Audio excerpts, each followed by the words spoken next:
Que a graça e a paz de Jesus, o nosso Senhor, e o amor de Maria, nossa mãe, seja com todos nós. Seja muito bem-vindo ao nosso canal, faça a sua inscrição e compartilhe esse vídeo com seus amigos. Meus irmãos, o vídeo de hoje vai ser um pouquinho mais polêmico do que normalmente costuma ser.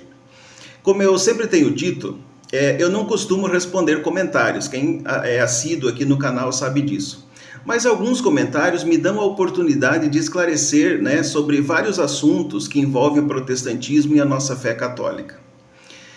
Todos os dias eu recebo afrontas, ameaças, xingamentos aqui nos comentários. E acreditem, meus irmãos, depois de 20 anos de pastor, eu já estou acostumado a lidar com certos tipinhos. Olha só, Pastor Jean-Pierre, a paz do Senhor Jesus. Pastor, do Senhor não querer mais servir a Jesus Cristo é uma escolha do Senhor. Porque o Senhor sabe que Deus está te dando corda e na hora dele Deus vai puxar essa corda. Se não voltar por amor, será pela dor. E o Senhor sabe muito bem disso. Tomara que dê tempo. Bem, meus irmãos, eu continuo servindo a Jesus Cristo com todo o meu coração. Jesus é o Senhor da minha vida, Jesus é o Senhor da minha alma, Jesus é o meu Salvador, Jesus é aquele que me comprou, me libertou dos meus pecados através do seu sacrifício oferecido na cruz do Calvário. E agora, meus irmãos, mais do que nunca, eu sirvo a Jesus fazendo parte da igreja dele, da igreja que ele fundou. Eu vivi por 30 anos, 20 dos quais eu fui pastor de uma igreja fundada por 2 homens. E agora eu retornei para a igreja de Jesus Cristo, a igreja fundada pelo próprio Senhor Jesus Cristo, como dezenas de documentos históricos atestam. A igreja de Jesus Cristo não nasceu de uma rebelião, de um desentendimento de 2 homens, de 2 pastores que brigaram e acabaram fundando uma nova igreja. Mas foi fundada pelo próprio Senhor Jesus. E essa história, meus irmãos, de Deus dar corda, eu já ouvi dezenas de vezes, se não for por amor, será pela dor. Uma que nem existe isso escrito na Bíblia, E outra que é apenas um chavão usado aí por protestantes para intimidar, para causar medo e receio nas pessoas. E eu gostaria de deixar muito claro que eu não temo nada, não tenho medo de nada, Como dizia Davi no Salmo 23, ainda que eu ande pelo vale da sombra da morte, não temerei mal algum. Por quê? Porque eu sou muito corajoso? Não, mas porque tu estás comigo. Então, sobre essa profecia maligna, de vir por amor ou pela dor, eu quero repreender na autoridade do nome do Senhor Jesus, do sangue puro e inocente vertido na cruz do Calvário, que essa imprecação retorne para quem a desejou a mim. Amém, meus irmãos? Em nome do Pai, do Filho e do Espírito Santo. Amém.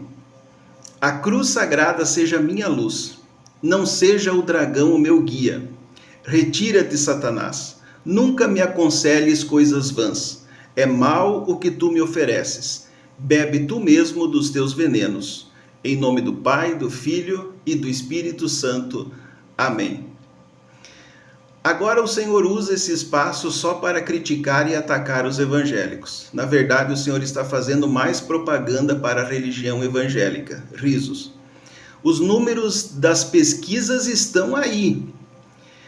De 80% da população brasileira que era pagã católica até os anos 90, hoje, segundo o IBGE, vocês pagãos são 40% e está em queda livre, graças a vocês por nos colocar em evidência. Os evangélicos eram 5% nos anos 90, hoje somos 37%. E até o ano 2040 seremos a maior religião desse país. Então continue trazendo um ou outro pagão que volta a ser pagão e continue a nos atacar e a nos criticar. Quem não é visto não é lembrado. Bom, primeiro, eu não uso esse espaço para atacar ou para criticar ninguém. O que eu faço nos meus vídeos é alertar do perigo que as pessoas correm a dar ouvidos a doutrinas heréticas e acabar sendo massa de manobra para enriquecer líderes mal intencionados. Se isso é criticar, Basta que os líderes protestantes parem de usar as pessoas como meio de enriquecimento, né? Que as minhas denúncias elas serão cada vez menores. Quanto a fazer propaganda, me parece que o irmãozinho aí está muito mal informado. Ao contrário, eu recebo todos os dias mensagens de pessoas agradecendo pelos vídeos que estão abrindo os olhos de muita gente. Várias pessoas retornando do beco escuro do protestantismo e outras desistindo de ir para lá. E sem dizer que vocês só deixam esse tipo de comentários porque estão se sentindo incomodados, não é mesmo? Estão se sentindo incomodados com a verdade, porque se fosse mesmo verdade que vocês estão com essa bola toda, vocês não iriam nem se importar com as minhas publicações, não é? Outra coisa, é mentira que o IBGE apontou 40% de católicos. O número correto é 56,7%, né? Ou seja, aí 16,7% a mais do que você mencionou aí no comentário. É interessante, né, que vocês sejam tão defensores da verdade e venham nos comentários mentir na maior cara de pau. Também é mentira que 37% da população brasileira é evangélica, segundo o IBGE. O percentual de protestantes, né, no Brasil é de 26,9%, ou seja, menos de 10% do que aquilo que você colocou no comentário. Também é mentira que em 2040 os protestantes irão ultrapassar o número de católicos.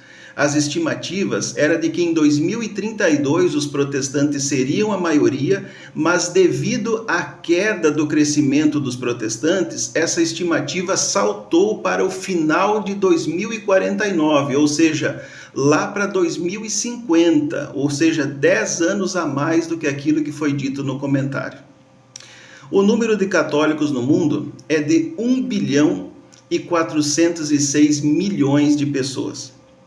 O número de católicos aumentou no mundo cerca de 1,15%. Mas não é de admirar essas mentiras, né? Uma pastora protestante já declarou que existem mentirinhas que são para a glória de Deus. Ah, pastor, eu vou mentir. Mente. Existe umas mentirinhas que é para a glória de Deus. Pastora Márcia. E o próprio Martim Lutero, pai do protestantismo, disse: que mal pode causar se o homem diz uma boa e grossa mentira por uma causa meritória e para o bem da igreja protestante? Lutero gostava de uma boa e grossa mentira, como ele mesmo disse, e provavelmente não leu Apocalipse capítulo 22, versículo 15, pois ele tinha horror ao livro do Apocalipse, que diz: fora os cães, os envenenadores, os impúdicos, os homicidas, os idólatras e todos aqueles que amam e praticam a mentira. Chamar um católico de pagão é a maior demonstração de ignorância e de desonestidade intelectual de que eu tenho notícia. É preciso ter um grau muito próximo da demência para fazer uma afirmação dessa. Se o cérebro ajudasse um pouco, né, bastava dar uma olhada no significado simples e comum da palavra. Pagão é aquele que não foi batizado, ou adepto de uma religião que não adota o batismo ou adota o politeísmo. Ou seja, pagão é uma pessoa não cristã ou que faz parte de uma religião que crê, professa e adora diversos deuses. O catolicismo é uma religião monoteísta, que ensina o batismo como porta de entrada para os meios da graça através dos sacramentos e adora um único Deus, eternamente nas três pessoas do Pai e do Filho e do Espírito Santo. O Senhor, se tivesse sabedoria, estaria usando esse espaço no YouTube e outros para falar daquilo que hoje o Senhor passou a acreditar. Meus irmãos, é o que acontece com quem fala sem conhecimento de causa, né? Todos que acompanham o meu canal sabem que é exatamente isso que eu estou fazendo aqui. Vou te fazer uma pergunta, pastor. Como hoje o Senhor se sente ao se prostrar de joelhos diante de imagens de barro e esculturas e altares cheios de velas acesas. Deus te abençoe, Jesus te ama. Bom, eu acho que as imagens não são mais feitas de barro, né? Eu acho que as imagens ultimamente são feitas de gesso e outras de resina, muito bonitas, diga-se, né? Olha, eu me sinto muito feliz por ser católico, por fazer parte da igreja de 2000 anos, por fazer parte da igreja do Papa Leão XIV. Me sinto muito feliz em ter santos que servem de faróis, que nos mostram que é possível viver em santidade.